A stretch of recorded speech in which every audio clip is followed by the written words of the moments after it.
اور نہ جانے کتنے ماؤں کے لال یہ بحرحم یورپ کا سمندر کھا گئی اور بحرحم پہاڑیوں نے ان بچوں کو نگل لیا۔ یہ ایک بہت تلخ حقیقت ہے۔ اگر یہ حقیقت کوئی پوچھے تو میرے دل سے پوچھے کہ میں نے اس رستوں کو دیکھا ہے اور میں نے اس رستوں پر سفر کیا ہے اپنے چھوٹے معصوم بچوں کے ساتھ۔ السلام علیکم، کیا حال ہیں، کیسے ہیں آپ سب لوگ؟ امید کرتی ہوں کہ آپ سب لوگ خیر و عافیت کے ساتھ ہوں گے، جہاں رہیں خوش رہیں، پھولوں کی طرح مسکراتے رہیں۔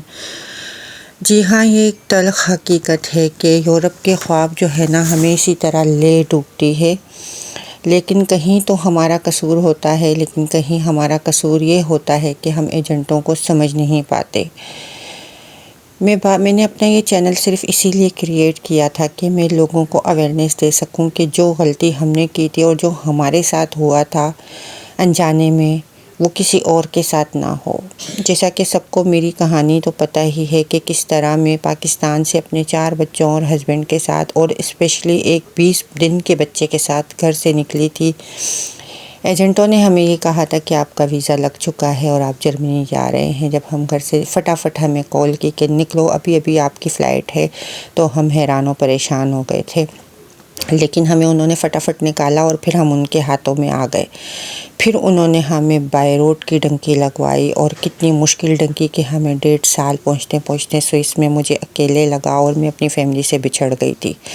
1.5 سال میں اکیلے رہی تھی اور میری فیملی گریس میں تھی اور میں یہاں تھی۔ یہ میری ساری کہانیاں میں اکثر سنا چکی ہوں، اور اسی طرح کے نہ جانے کتنے ماؤں کے لال ہیں جو اس وقت پانی میں ڈوب گئے ہیں، اور کتنی بیویوں کے شوہر ہیں اور کتنے بچوں کے باپ ہیں، کتنے بچے یتیم ہو گئے ہیں۔ کیونکہ ہمارا تو یہ تھا کہ ہمیں تو یہی تھا کہ ہم 100% لیگلی کام کروا رہے ہیں اور ہم جا رہے ہیں باہر، لیکن ہمیں نہیں پتہ تھا کہ ایجنٹ جو ہے نا وہ اندر سے کتنے کہاں تک جھوٹے ملے ہوئے ہیں۔ بہرحال پھر انسانوں کے یہ حالات ہوتے ہیں کہ جس طرح ہماری یہ کچھ پکچرز بھی ہیں یہاں پر میرے بچوں کی اور ان ریفیوجیوں کے ساتھ کیمپوں میں جیسے ہم نے برا وقت گزارا۔ ایتھنز کے اندر ہم ریفیوجی کیمپ میں تھے، ایتھنز یعنی گریس میں ہم ریفیوجی کیمپ میں تھے، اور کیمپوں کے کچھ اس طرح کے حالات تھے جو آپ لوگ دیکھ رہے ہیں۔ جگہ جگہ ٹینٹ بندھے ہوئے ہیں، کہیں کنٹینرز ہیں، تو وہاں پر اس طرح سے لوگ رہتے ہیں، اور UN کے یہ ٹینٹ لگے ہوئے ہیں، اور یہاں پر یعنی کہ بہت برا حال ہے۔ پھر یہ میرے کنٹینر کے اندر سے میری بچی جھانک رہی ہے، ایک اور بچہ ہے جو علی جس کا نام ہے، آج شاید وہ بھی جوان ہوگا، جیسے ماشاءاللہ میری بیٹی بڑی ہو گئی ہے، 15 سال کی ہو گئی ہے اب۔ تو یہ ہے سارے حالات اور معاملات جس طرح سے ہم نے یہ تکلیفیں کاٹی۔ یہ میں بیٹھی ہوئی ہوں وائٹ دوپٹے میں افغانی فیملی کے ساتھ، اور ہم اس طرح رہتے تھے کیمپوں میں، اور ہمارا برا حال تھا، ہمارا ایسا حال تھا کہ ہم آپ لوگوں کو نہیں بتا سکتے۔ اور اس طرح کی لڑائیاں بھی ہم نے دیکھی جب وہاں پر لڑائیاں چھڑتی تھی، اور پھر یہ اس طرح کے کیمپ کے حالات ہیں۔ اور میری یلو شرٹ میں بیٹی کو دیکھ سکتے ہیں، اور پیچھے میرا بیٹا دیکھ سکتے ہیں، اور یہاں پر ایک اور بچہ ہے جو شیعہ فیملی سے ہے، اسے بھی آپ دیکھ سکتے ہیں۔ تو یہ سب ہم لوگ اس طرح سے رہتے تھے، اور یہ کنڈیشن کوئی آسان کنڈیشن نہیں ہے، اور یہ زندگی بہت سخت زندگی ہوتی ہے۔ ہر طرح کے لوگ یہاں ہوتے ہیں، ان میں کچھ کرمنل مائنڈ کے بھی ہوتے ہیں، کچھ اچھے لوگ بھی ہوتے ہیں۔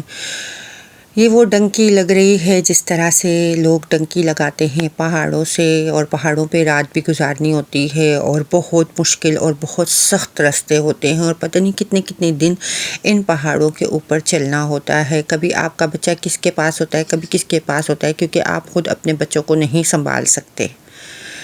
غرض یہ ہے کہ یہ ہماری پریشانیاں تھوڑی سی میں آپ لوگوں کے ساتھ شیئر کر رہی ہوں، جس طرح سے یہ لوگ جو ایجنٹس ہوتے ہیں یہ سنہرے خواب دکھا کر آپ لوگوں کو کہتے ہیں کہ دے دو پیسہ اور نکل جاؤ، وہاں پر ڈالرز ہیں۔ یہ میرے بچے ہیں، آپ دیکھ سکتے ہیں، آئرلینڈ کا صدر ہے جو وہاں پر کیمپ کے اندر آیا تھا، اور وہاں پر انہوں نے میرے بچوں سے انٹرویو، میرے ہسبینڈ سے انٹرویو لیا تھا، اور اس وقت میں سوئس میں تھی، اپنے بچوں سے بچھڑ گئی تھی۔ آئرلینڈ کا صدر ہے، اور میرے بچوں کے سر پہ انہوں نے ہاتھ رکھے ہوئے ہیں، اور وہاں پر انہوں نے انٹرویو کیے تھے میرے ہسبینڈ سے. وہ انٹرویو بھی موجود ہے. میں نیکسٹ ٹائم وہ انٹرویو بھی لگا دوں گی آپ لوگوں کی خاطر کہ ہم نے کیا کیا دیکھا، ہم نے کیا کیا تکلیفیں برداشت کی. یہ سارے ریفیوجی بچے ہیں، سیریا کے ہیں، شام کے، جہاں جہاں جنگ ہے، افغانستان کے سارے بچے ہیں.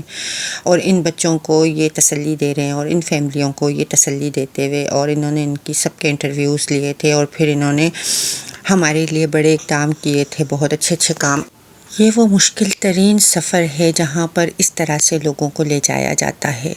بولا تو کچھ اور جاتا ہے لیکن لے جایا کچھ اس طرح سے جاتا ہے جس طرح کہ ہمیں لے گئے تھے.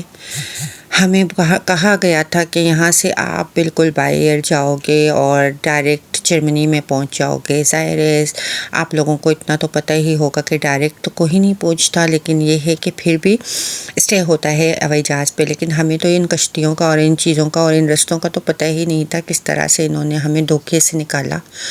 آج سے 2016 کی کہانی ہے جب ہم پاکستان سے نکلے تھے، جب میری بیٹی صرف 20 دن کی تھی اور آج وہ 8 سال کی ہے.